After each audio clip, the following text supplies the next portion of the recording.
העברת דואר. במידה ויש לנו מייל ראשי ואנחנו רוצים שהמידע מהמייל הזה יגיע אליו, אנחנו צריכים לגשת להגדרות דואר, ללחוץ על דואר כאן, למעלה, וכאן בצד שמאל,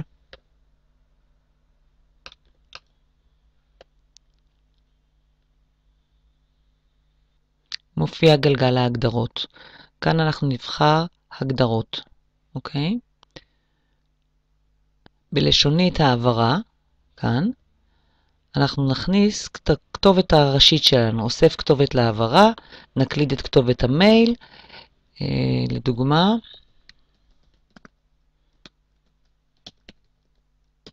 אוקיי, הבא, ואז צריך להמשיך, לאשר, ולפעול על פי ההנחיות, נשלח קוד לאישור וכולי, ואז צריך בעצם להיכנס למייל שלכם ולאמת.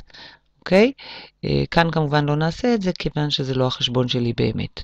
דבר נוסף שבהגדרות כללי, כאן אתם יכולים לקבוע לעצמכם חתימה, לקבוע איך ייראה הטקסט שלכם, אפשר להגדיל, וזה מראה לנו כיצד זה ייראה, לבחור צבע, אוקיי? וזה יהיה קבוע בכל המיילים שנכתוב.